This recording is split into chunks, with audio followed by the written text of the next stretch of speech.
माँ के इस जन्मदिन का पालन करने के लिए, उद्यापन करने के लिए। और जैसे कि हमारे हर कार्यक्रम में ये मातृशंदन का जो कार्यक्रम है, इसमें सिर्फ संगीत वाद्य ही नहीं, साथ ही साथ इष्ट प्रसन्न करने के लिए भी हमें कहा जाता है। तो इसीलिए आज मुझे इष्ट प्रसन्न करने के लिए कहा गया है, तो मैं आगे बढ़ के आई हूँ। लेकिन ठाकुर जी का बात बोलना इतना सहज तो नहीं है, उनका बात खड़ा होकर बोलने में बहुत ही कठिनाई होती है। हम उनको उपलब्धि तो कर लेते हैं, पर उनकी बातों को बोलना इतना सहज नहीं है, क्योंकि ये हमारा एक कर्तव्य है।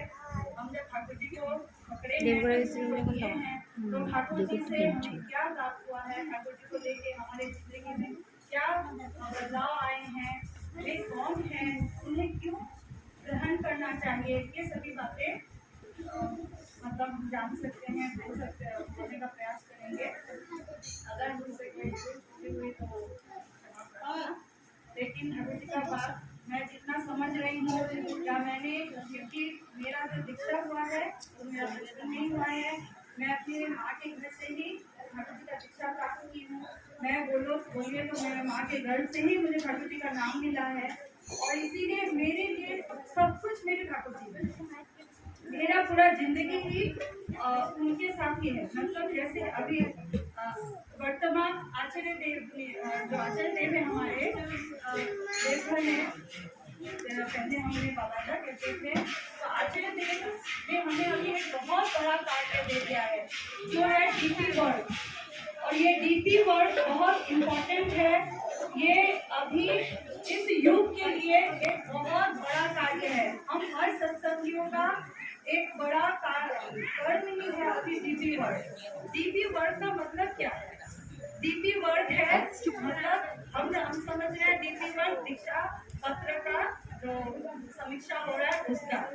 डीपी वर्ल्ड आचार्य देव का कहना है कि डीपी वर्ल्ड के थ्रू हम अपने आप को चार्ज करेंगे।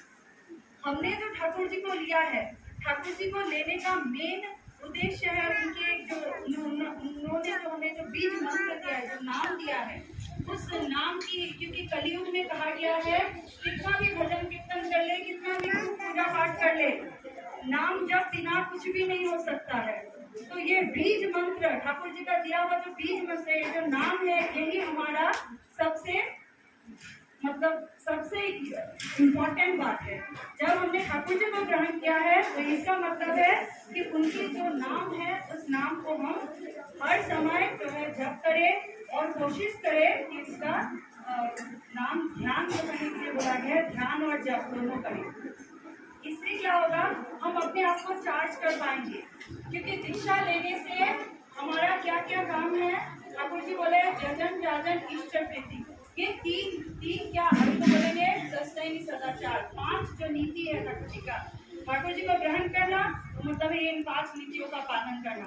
तो जजन हुआ अपने आप को ठाकुर जी के जो कार्य, ठाकुर जी ने जो कार्य दिया है उसको हम कैसे कर रहे हैं, वो है जजन। इष्टवृत्ति, इसके सबसे मेन एक्चुअली इष्टवृत्ति है।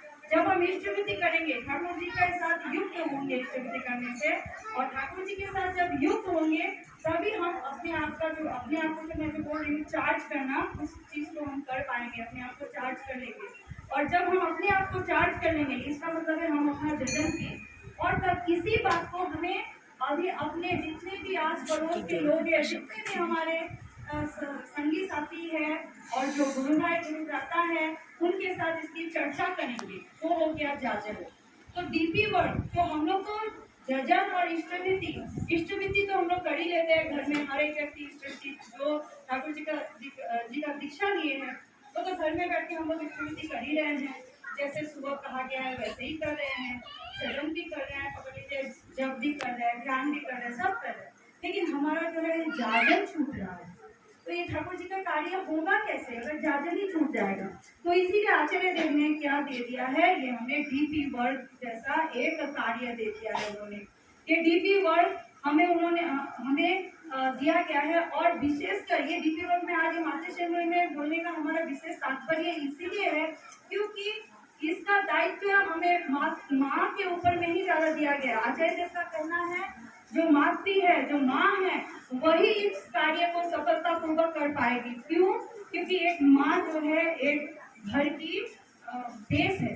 एक घर को चलाने वाली एक माँ ही होती है, चाहे वो माँ के रूप में हो, चाहे वो एक पत्नी के रूप में हो, चाहे वो बहनी के रूप में हो, या आपका बहू के रूप में हो। हर एक रूप में एक माँ ही है जो पूरे घर को चलाती है। एक माँ के ऊपर पूरा घर जो है निर्भरशील है। तो इसीलिए अजय देव का कहना है कि अगर हम माताएं चार्ज हो जाए तो हमारा एक एक परिवार चार्ज हो जाएगा, और हमारे जो हम अगर चार्ज है तो हमारे बच्चे चार्ज होंगे। हम अपने बच्चे को बुद्ध कर सकेंगे, उन्हें हम ठाकुर जी के बारे में, ठाकुर जी जो चाहते हैं, ठाकुर जी कैसा हमें अपने आप को कैसा हमें बनाना चाहिए, ठाकुर जी जो चाह रहे हैं हमसे, हम अपने आप में जो ठाकुरत्व, जो अभी माँ ने कहा कि ठाकुरत्व जगाना, हम अपने अंदर जब ठाकुरत्व को जगाएंगे तभी हमारा जो संसार में ठाकुर जी का जो बातें हैं वो चर्चा में रहेगी, जजन होगा, अजाजन होगा, और याजन करके हम आस पड़ोस में भी ठाकुर जी की बातों को फैला सकेंगे। और जब सब माएँ एकत्रित होके, एकजुट होके अपने और एक गुरु भ्राता के घर गई, जो गुरु भगनी जो हमसे बिछड़ गई हैं या किसी कारणवश ठाकुर जी से दूर हो गई है, उनके पास जाके ठाकुर जी का बात, सिर्फ ठाकुर जी का बात ही नहीं करना है, बल्कि कहा गया है कि उनका वो कैसी है, या उनके परिवार कैसा चल रहा है, उनका मतलब हाल समाचार पूछने के लिए कहा गया है। अगर हम उनका हाल समाचार पूछते हैं, उनके बारे में जानते हैं, तो हमें पता चलेगा कि वो किस स्थिति में है। और तब क्या होता है ना, जब किसी काम को अकेले नहीं किया जा सकता है, अगर हम एकत्रित होकर ग्रुप में कुछ काम करने जाएंगे तो एक कठिन काम भी आसान हो जाता है। तो किसी भी हालत में शायद हम उन्हें सहायता कर सकेंगे, और ठाकुर जी का बात होके उनके मन के जो चिंताएं हैं, चिंता भावनाओं को हम ठाकुर जी कह सकेंगे। तो इसीलिए ये डीपी वर्क बहुत इम्पोर्टेंट है। और डीपी वर्क मतलब है खुद को चार्ज करना। डीपी वर्क में निकलने के लिए बहुत साहस चाहिए, क्योंकि डीपी वर्क करने जाने पर हम लोग सोचते हैं पता नहीं कैसे जाके बोलेंगे, क्या बोलेंगे, सुनेगा कि नहीं सुनेगा, कोई जवाब कैसे देंगे। तो इसीलिए ये काम करने के लिए हमें खुद चार्ज होना पड़ेगा, और खुद चार्ज होने के लिए ठाकुर जी का जो नाम है, बीज मंत्र है, उसे जाप करना है, ध्यान करना है, और ठाकुर जी के बताए हुए रास्तों में चलना है, ठाकुर को जगाना है, और अपने संसार को पहले ठाकुर में बनाने